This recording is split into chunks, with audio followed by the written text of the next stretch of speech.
টঙ্গীতে বিশ্ব ইজতেমা মাঠে জোবায়ের ও সাতপন্থীদের মধ্যে সংঘর্ষের ঘটনা কোনোভাবেই কাম্য নয় উল্লেখ করে এই ঘটনার তীব্র নিন্দা জানিয়েছেন বৈষম্য বিরোধী ছাত্র আন্দোলনের আহ্বায়ক হাসনাত আব্দুল্লাহ।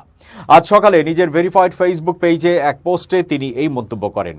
হাসনাত আব্দুল্লাহ ফেসবুকে লিখেছেন, সাদপন্থী সমর্থিত সচেতন ছাত্র সমাজের দেয়া প্রধান উপদেষ্টার কার্যালয়ে ঘেরাও কর্মসূচি এবং সকাল 10টার মধ্যে মাওলানা সাদ সাহেবের ভিসার জন্য বাসভবন ঘেরাও কর্মসূচি ঘোষণার কারণে আমরা অনাকাঙ্ক্ষিত ঘটনা এড়াতে সাদপন্থীদের সাথে আলোচনার জন্য টঙ্গী যাই। সেখানে আলোচনার শেষে তারা প্রধান উপদেষ্টার কার্যালয়ে ঘেরাও কর্মসূচি প্রত্যাহার করেন এবং মাওলানা সাদ সাহেবের ভিসা জটিলতা নিরসনে পুনরায় আলোচনা করে সিদ্ধান্ত নেওয়ার প্রতিশ্রুতি দেন। তবে তারা টঙ্গী ময়দানে জোরের শর্ত দেন এবং 25 তারিখ মাঠ ছাড়ার প্রতিশ্রুতি দেন। টঙ্গীতে এই 3টি বিষয়ে আলোচনা হয়। আলোচনায় আমরা এটাও স্পষ্ট করি, এগুলো চূড়ান্ত সিদ্ধান্ত নয়। এ বিষয়ে কাকরাইলে মাওলানা জুবায়ের সাহেব এবং ওলামায়ে কেরামের সাথে আলোচনা করে চূড়ান্ত সিদ্ধান্ত নেওয়া হবে। সে পর্যন্ত ধৈর্য ধরতে হবে। এই উদ্দেশ্যে রাত 2টায় কাকরাইলে আলোচনার জন্য যাই। সেখানে মাওলানা মাহফুজুল হক ও মাওলানা মামুনুল হক সহ অন্যান্য আলেমগণ উপস্থিত ছিলেন। সেখানে পৌঁছানোর পর সাতপন্থীদের একজন মুফতি সাহেবের একটি পোস্ট আমাদের দৃষ্টিগোচর হয়, যেখানে খণ্ডিত ভিডিও প্রচার করে বলা হয়েছে আমরা নাকি তাদের জোর করার অনুমতি দিয়েছি। এটি আমাদের সিদ্ধান্তের সম্পূর্ণ বিপরীত।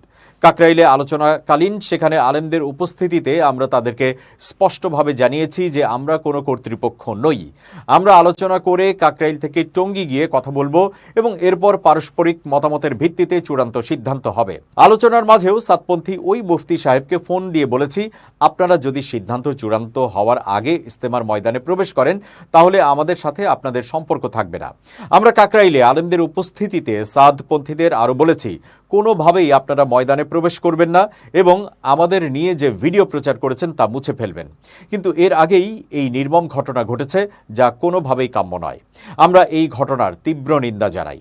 হাসনাত আব্দুল্লাহ তার ফেসবুক পেজে আরও লিখেছেন, সকল ধর্মপ্রাণ মুসলমানদেরকে শান্ত ও ধৈর্য ধারণ করার জন্য অনুরোধ করছি। কোনো প্রকার বিশৃঙ্খলা না করে ধর্মীয় সম্প্রীতি বজায় রাখার জন্য আহ্বান করছি। তাবলীগ একটি দ্বীনি ও ধর্মীয় ইস্যু, ফলে আমরা মনে করি তাবলীগ সহ ধর্মীয় সকল বিষয়াদি উলামায়ে কেরামের মাধ্যমেই সুরাহা ও মীমাংসিত হবে। তবে সমগ্র বাংলাদেশের স্থিতিশীলতা রক্ষার দায়ভার আমাদের প্রত্যেকটি নাগরিকের। দেশের শৃঙ্খলা বজায় রাখতে শান্তিপূর্ণ সমাধান ও অবস্থানের জন্য আমরা সবাই আন্তরিকভাবে কাজ করে যাব।